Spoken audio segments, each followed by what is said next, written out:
আমরা কষ্ট করে টাকা উপার্জন করব, আর সেই টাকা ভ্যাট ট্যাক্সের মাধ্যমে সরকারি ফান্ড জমা হবে, আর তারা ক্ষমতার চেয়ারে বসে আমাদের কষ্ট অর্জিত সম্পদ, আমাদের কষ্ট অর্জিত টাকা তারা বিদেশে পাচার করবে, বেগম পাড়া তৈরি করবে। এটা বাংলাদেশের মানুষ এখন আর দেখতে চায় না। আমি সেদিনকারও আইনজীবী পরিষদের সম্মেলনে বলেছিলাম, সৃষ্টি যার, আইন হবে তার। আপনারা লক্ষ্য করেছেন তামাম দুনিয়ার ইতিহাস,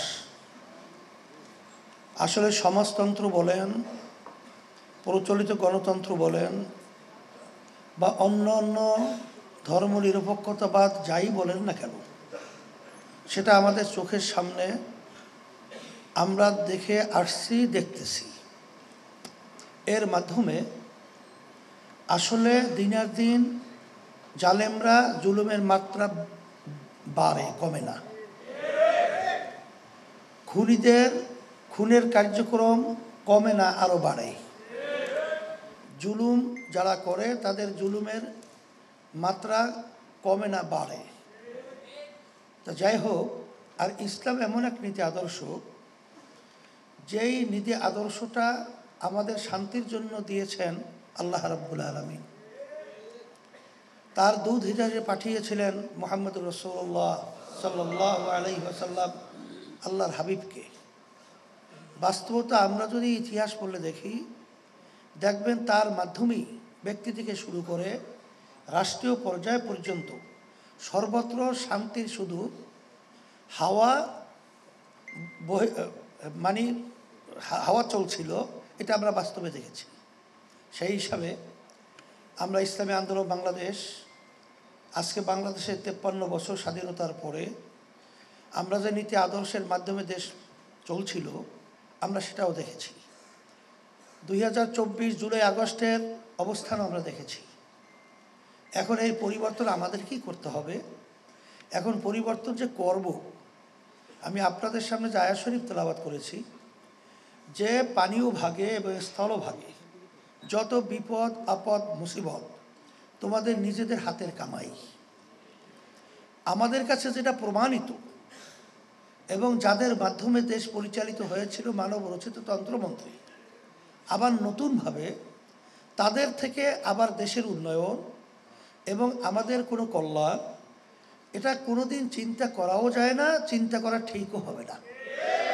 সেই হিসাবে আজকে 5ই আগস্টের পরে আপনারা দেখেছেন বাংলাদেশের বেশিরভাগ মানুষ এখন তারা বলছে যে আমরা অনেক অনেক শাসন দেখেছি, কিন্তু ইসলামের শাসন, ইসলামের নীতি আদর্শ বাস্তবায়নের যে শান্তি সুফল কুফল, এটা আমরা দেখি নাই।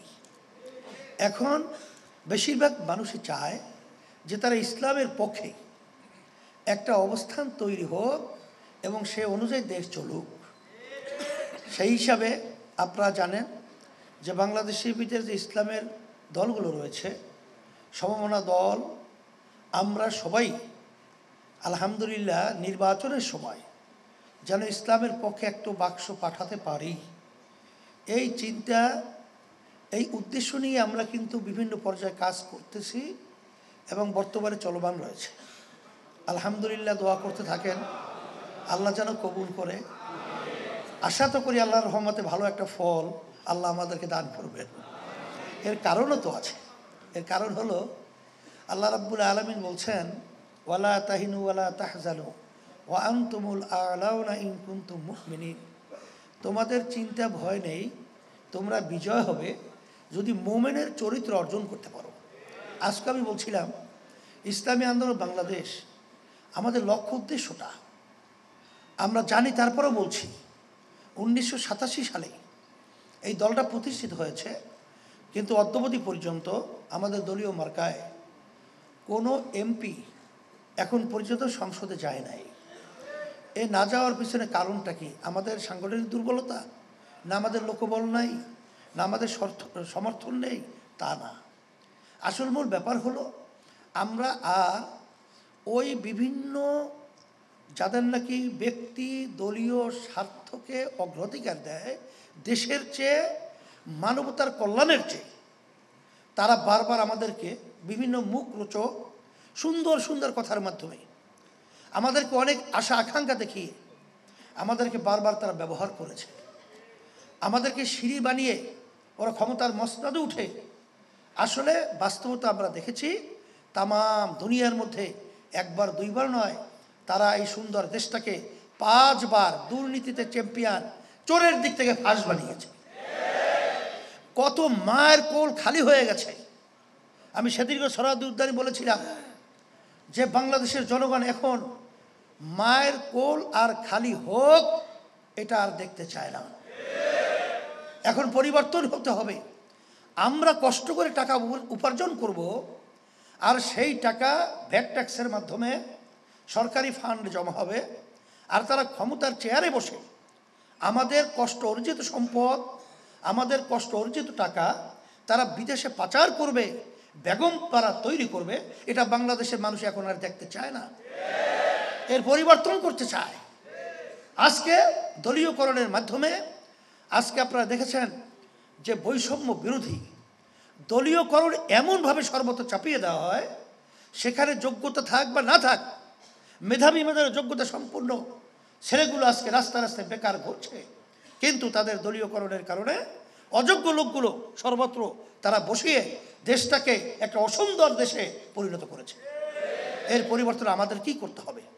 সেই হিসাবে আপনারা জানেন যে ইসলামী আন্দোলন বাংলাদেশ আমরা চাই যে আমরা যেন আরও ওই স্বার্থন্বেষী মহলদের আর আমরা সিঁড়ি হিসাবে পরগাছা না হই, ইসলাম নামক গাছটা বাংলার জমিনের ভিতরে বৃক্ষ বট এর চেয়েও মজবুত হয়ে মসনদে বাংলাদেশের সংসদে তারা উড্ডীন হবে এবং সুন্দরভাবে এই দেশ এবং মানুষ সুন্দর বসবাস করার পরিবেশ তৈরি করবে।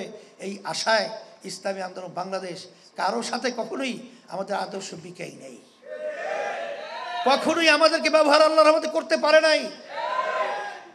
সেই হিসাবে এখানে আমাদের কোনো ব্যক্তি স্বার্থ নেই, এখানে কোনো এমপি মন্ত্রিত্ব, কোনো সম্পদ সম্মানের স্বার্থ আল্লাহর রহমতে ইসলামী আন্দোলন বাংলাদেশের আল্লাহ কিন্তু ফজলুল করিম রহমতুল্লাহি আলাইহি তারও ছিল না, আমাদেরও নাই।